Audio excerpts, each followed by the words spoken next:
चार पाँच मान महल्ला पंजवा चौथा। हाँ गुण गुण गोविंद हर नाम तिहाई, मिल संगत मन नाम वसाई।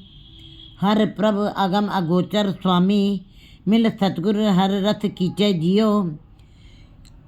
गुरु जी सतगुरु के शब्द के साथ जुड़कर ही जो नाम जपा जाता है वो परमात्मा से मिलाप कराने में समर्थ है। गुरु के शब्द में ही इतनी शक्ति है, क्योंकि पार ब्रह्म गुर नाही पेद।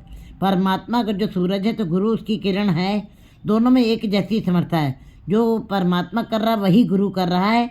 इसलिए गुरु के अंदर ही परमात्मा ने सारी शक्तियाँ अपनी डाल दी हैं। इसलिए जो जीव परमात्मा को प्राप्त करना चाहता है, जो अगोचर है, अलग है, जो इन इंद्रियों से दिखाई नहीं देता, क्योंकि इन इंद्रियों से क्यों नहीं दिखाई देते, ये आंखें क्यों नहीं परमात्मा को देख सकती हैं, अलग है और अगोचर है, क्योंकि ये आंखें संसारिक आँखें हैं। ये पदार्थों को देखती हैं, ये परिवार को देखती हैं, बाजार को देखती हैं, इसलिए निरंकार को देखने में असमर्थ हैं।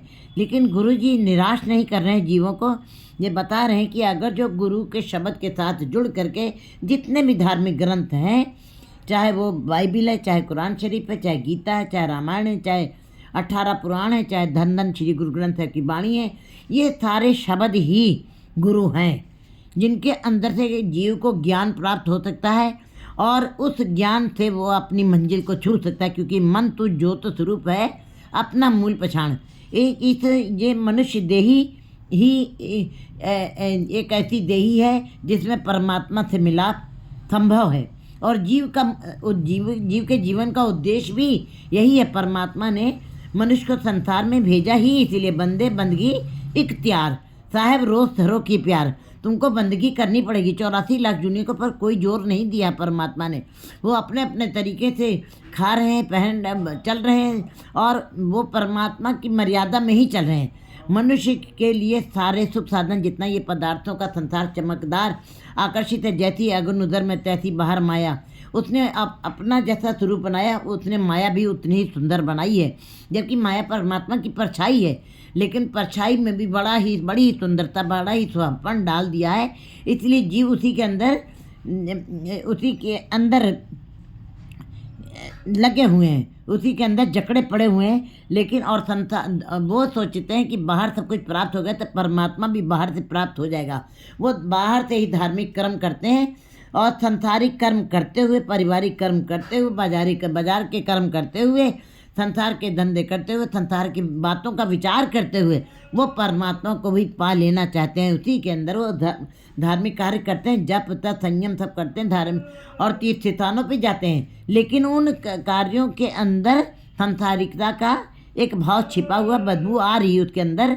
इसीलिए गुरु जी कहते हैं ऐसे कर्म करने से कभी परमात्मा की प्राप्ति नहीं होगी। और हर जीव के अंदर ये प्यास है, ये भूख है। अगर जो ये भूख ना होती है, प्यास ना होती, तो इन धार्मिक ग्रंथों की रचना का प्रश्न ही ना उठता। आखिर महापुरुषों ने, भक्तों ने उन धार्मिक ग्रंथों की रचना क्यों की, क्यों करनी पड़ी? इसका मतलब कहीं नाम की प्यास है, नाम की भूख है। तो गुरु जी यहाँ पे गुरु को ही महत्व दे रहे हैं, गुरु शब्द को ही महत्व दिया है। कहते हैं अगर जो तुमको परमात्मा की प्राप्ति करनी, जो अलग है, जो निरंजन है, जो अगोचर है, जो इन आँखों से दिखाई नहीं देता, जो इतना गहरा, जिसकी गहराई तक तुम पहुँच नहीं सकते, क्योंकि हमारी इंद्रियाँ सीमित हैं। हमारी इंद्रियाँ सीमित है, बहुत थोड़ी दूर तक वो विचरण कर सकती है। परमात्मा असीमित है, अतुल है और अथाह है और अतोल है, इसलिए उसको देखा नहीं जा सकता इन आँखों से। तो गुरु जी कहते हैं अगर जो तुमको उस परमात्मा को देखना है, हाँ गुण गोविंद हर नाम त्याई, तुम गुरु के साथ मिल करके उस गोविंद के गुणों का गान करो और उसमें अपना हरि नाम का जाप करो, उसी में ध्यान लगाओ अपना। जिसमें कोई ध्यान लगाता है वही कर्मों का फल उसको मिलता जाता है। अगर जो हमने संसारिक कर्मों में ध्यान लगाया, संसारिक धर्मों में ध्यान लगाया, संसारिक व्यापार में ध्यान लगाया, तो हमको संसार का धन प्राप्त हुआ है, हमको संसार के पदार्थ प्राप्त हुए हैं। असीमित पदार्थ प्राप्त हो गए हैं। अगर जो हमारा ध्यान, तो गुरु जी बता रहे हैं कि जो तुमको नाम की प्राप्ति करनी है तो हरि के गुरु के शब्द के साथ जुड़ करके हरि के गुणों का गान करो। मिल संगत मन नाम वसाई, और संगत में जा करके सत्संगत कैसी जानिए जितने एक को नाम बखड़, यहाँ पे केवल एक परमात्मा की नाम की चर्चा हो, संसारिकता की बात जहाँ पे नहीं होनी चाहिए, वहाँ पे जा करके अपने मन के अंदर परमात्मा के नाम का को बसाओ। हर प्रभ अगम अगोचर स्वामी मिल सतगुर हर रथ खींचे जियो। वो हरि प्रभ जो है वह अगम है, अगोचर है, स्वामी है, सबका स्वामी, सबका मालिक है। मिल सतगुर हर रथ खींचे जियो, और सतगुर के साथ मिल करके अपने हरि रस का तुम अनुभव करो। हरि रस के का अनुभव करके उसके आनंद में, उसके खेड़े में ही अपने जीवन को पवित्र कर लो, निर्मल कर लो। और किया जा सकता है बाहरी किसी साधन से नहीं। धन धन हर जन जिन हर प्रभ जाता, वे धन्य है जिन्होंने वो धन्य है हरिजन, हरि के जन वो धन्य है, वो जिन हर प्रभ जाता, जिन्होंने उस हरि प्रभ को पहचाना है, वो जिनको उसका ज्ञान हुआ है, और जिन्होंने गुरु के शब्द के साथ उसको पहचाना है, वे धन्य है। जाए पूछा जन हर की बात, मैं ऐसे हरिजनों के साथ पास जा करके मैं उस हरि की बात पूछना चाहता हूँ, उसके ऊपर चर्चा करना चाहता हूँ, और विचार करके, चर्चा करके, गोष्ठी करके मैं भी उस संगत में उस संगत को करना चाहता हूँ। जा करके चाहे किसी प्रकार भी जाए पूछा जन किया बात, मैं वहाँ पे जा कर के हरि की बातों को पूछूंगा, हरि की बात की चर्चा करूँगा, हरि की बात की गोष्ठी करूँगा, राय मशवरा करूँगा। और पाव मुला चाहे मुझसे कोई बात भी ना करना चाहे, उस विषय के ऊपर जो गोष्ठी ना करना चाहे, मैं उनकी जोदड़ी करूँगा, मैं उनकी चिरौरी करूँगा, मैं उनके पैर तक मलूँगा। जब कोई कार्य किसी से संवारना होता है, किसी से सिद्ध कराना होता है, तो उसके आगे जीव झुक जाता है। बड़े बड़े अधिकारियों के सामने बहुत कमज़ोर लोग झुक जाते हैं। जब एक बड़े अधिकारी के सामने झुक करके इंसान अहंकार का भाव से कहता है हमारा बड़े लोगों से मिलाप है, मैं बड़े लोगों के साथ उठता बैठता हूँ, मेरा MP MLA के साथ साथ है। अगर जो संसार में एक MP MLA के साथ होने से इतना अहंकार आ जाता है, जी वहाँ पर भी अहंकार, क्योंकि बड़े होने से आपके संसारिक काम सिद्ध हो जाते हैं। संसारिक काम बड़े MP MLA के साथ मिल करके आप काम सिद्ध हो जाते हैं। इसीलिए हमारे अंदर वो हम हैं नहीं, MP MLA हम स्वयं नहीं है, लेकिन उनके द्वारा हमारे कार्य सिद्ध हो रहे हैं, तो हमारे अंदर भी अहंकार बन जाता है कि हमारा बड़े लोगों की संगत है, हम बड़े लोगों के साथ उठते बैठते हैं। लेकिन गुरु जी यहाँ पे सबसे बड़ी बात बता रहे हैं कि अगर वे जन धन्य हैं जिन्होंने हरि को पहचाना है। और जा पूछा मैं हरि की बात, मैं ऐसे ही हरिजनों के पास जा करके मैं भी उस विषय के ऊपर, हरि के विषय के ऊपर बात करना चाहता हूँ। अगर जो मेरे से बात नहीं करना, मैं बड़ा कमज़ोर हूँ, मैं बड़ा लाचार हूँ, मैं आत्मिक उन्नति, आत्मिक मामले में, नाम के मामले में बड़ा ही कमज़ोर हूँ, फिर भी मैं उनकी चिरौरी करूँगा, मिन्नत करूँगा, उनके आगे झुक जाऊँगा, पैर मलूँगा, मल धोआ, और उनके पैरों को मल के धो करके उनके चरणों की धूल अपने मस्तक पे लगा लूँगा। मिल हरिजन और हरिजनों के साथ मिल करके हर रथ पीछे जियो, मैं हरि के रथ का पान करूँगा, मेरे अंदर ये इच्छा है।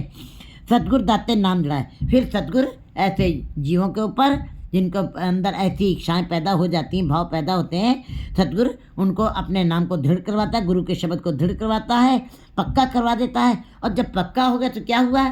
सुनिया मनिया मन कीता भाव, अंतर्गत तीरथ मलिनाओ। अब अंदर हृदय को जाके छू गया है, दर्शन प्रसन थरसन हरसन रंग रंगी करतारी रे। फिर ऐसा जब भाव बन जाता है जीव के अंदर, फिर कहते हैं वड़ पागी गुरु दर्शन पाए। फिर बड़े भाग्य वाले जीव वो गुरु के दर्शन कर लेते हैं। दर्शन पाया, वड़ पागी गुरु दर्शन पाए, गुरु के साथ मिल करके दर्शन करते हैं। अमृत रस सच अमृत बोली, गुरु पूरे अमृत लीचे जियो। कहते हैं अमृत परमात्मा, वैसे तो अमृत बहुत बार कहा जाता है। अमृत दूध है, अमृत क्या कहते हैं दही है, अमृत घी है, अमृत छकना है, विष अमृत बिखे बैठे एक थंगा, चंदन का अमृत कहा गया है। इस प्रकार नाम को भी अमृत, नाम को महाअमृत कहा गया है। कहते फिर अमृत रस, जो नाम के अमृत के रस को पान करता है, सच अमृत बोली। फिर उनके मुख से भी उस परमात्मा सच जो अमृत है, अमृत रूप है, उस सच की बोली ही बोलने लगता है।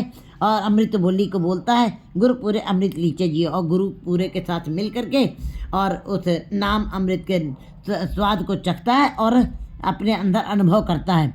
हर सत्संगत सतगुरु मिलाइए, हरि ही सत्संगत हरि ही गुरु के साथ मिलवा करके सत्संगत करवाता है, वो अपनी कृपा करता है। सतपुरख मिलाइए, सतपुरखों के साथ मिलाप भी सतगुरु हरि ही करवाता है।